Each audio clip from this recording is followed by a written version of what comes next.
সবাইকে স্বাগত জানাচ্ছি গ্লোবাল পয়েন্ট থেকে।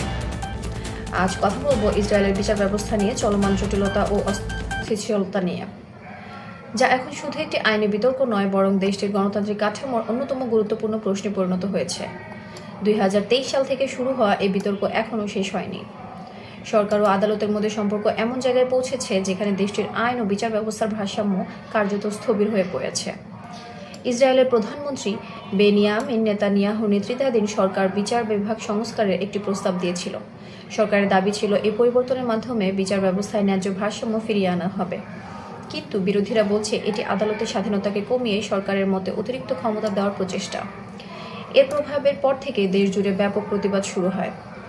2023 সালের মাঝামাঝি সময়ে লাখো মানুষ রাস্তায় নামে, যাদের দাবি এই সংস্কার ইসরায়েলের গণতন্ত্রকে দুর্বল করে দিতে পারে। তারা মনে করেন সরকারের এমন পদক্ষেপ আদালতকে নির্বাহী শাখার নিয়ন্ত্রণ নিয়ে আসবে, যা নাগরিক স্বাধীনতার জন্য বিপজ্জনক।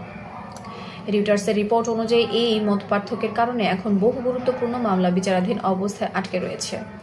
প্রশাসনিক সিদ্ধান্ত ও মানবাধিকার সংক্রান্ত অনেক মামলার রায় পিছিয়ে যাচ্ছে, কারণ আদালত ও সরকারের মধ্যে সমন্বয়ের অভাব দেখা দিয়েছে। ইসরায়েলের সুপ্রিম কোর্ট জানিয়েছে বিচার সংস্কার সংক্রান্ত বেশ কিছু ধারা পুনর্বিবেচনা করতে হবে, কারণ এই পরিবর্তন সংবিধান ও গণতান্ত্রিক ভারসাম্যের উপর প্রভাব ফেলতে পারে। এই অবস্থায় বিচার সংস্কার কার্যত স্থবির অবস্থায় আছে। অন্যদিকে প্রধানমন্ত্রী নেতানিয়াহু বলেছেন সরকারের উদ্দেশ্য হলো একটি কার্যকর ও জবাবদিহিতামূলক বিচার ব্যবস্থা গড়ে তোলা, কিন্তু বিরোধী নেতা ইয়ার লাপিদ মনে করেন এই পরিবর্তন সরকারের ক্ষমতা বাড়ানোর একটি রাজনৈতিক উদ্যোগ। বিবিসি ও দ্য গার্জিয়ান জানিয়েছে এই সংকট ইসরায়েলের সমাজে অভূতপূর্ণ বিভাজন তৈরি করেছে। একদিকে সংস্কারের সমর্থকরা মনে করেন এটি প্রয়োজনীয় পরিবর্তন, অন্যদিকে বিরোধীরা বলছেন এটি গণতন্ত্রের জন্য ঝুঁকিপূর্ণ। এই বিভাজন শুধু রাজনীতিতেই নয়, সমাজ ও অর্থনীতিতেও প্রভাব ফেলেছে।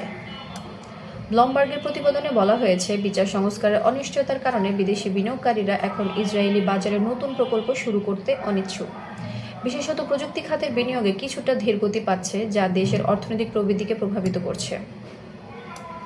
এদিকে আন্তর্জাতিকভাবে যুক্তরাষ্ট্র, ইউরোপীয় ইউনিয়ন এবং জাতিসংঘ ইসরায়েলকে সংলাপের মাধ্যমে সংকট সমাধানের আহ্বান জানিয়েছে।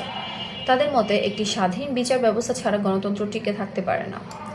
2025 সালের এই সময়ও দেখা যাচ্ছে ইসরায়েলের এই অচল অবস্থা এখনও অব্যাহত রয়েছে। বিশ্লেষকদের মতে সরকার ও আদালত যদি আলোচনার মাধ্যমে সমাধানে না আসে, তাহলে এই সংকট আরও দীর্ঘমেয়াদী নাগরিক আস্থার উপর প্রভাব ফেলতে পারে।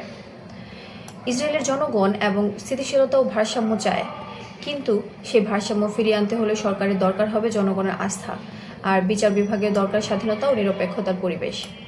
শেষ পর্যন্ত বলা যায় ইসরায়েলের বিচার সংস্কার ইস্যু এখন দেশটির ভবিষ্যৎ, গণতন্ত্র, রাজনীতি ও আন্তর্জাতিক সম্পর্কের পরীক্ষার জায়গা হয়ে দাঁড়িয়েছে। এটি শুধু একটি দেশের সংকট নয়, বরং আধুনিক বিশ্বের জন্য একটি গুরুত্বপূর্ণ বার্তা যে গণতন্ত্র রক্ষা করতে হলে সংলাপ ও ন্যায় বিচার দুটোই সমানভাবে প্রয়োজন। আপনারা দেখছিলেন গ্লোবাল পয়েন্ট। বিশ্ব রাজনীতি, প্রযুক্তি এবং চলমান ঘটনাগুলির নিরপেক্ষ বিশ্লেষণ পেতে সাবস্ক্রাইব করে পাশে থাকুন। পরের ভিডিওতে আবার দেখা হচ্ছে। ধন্যবাদ।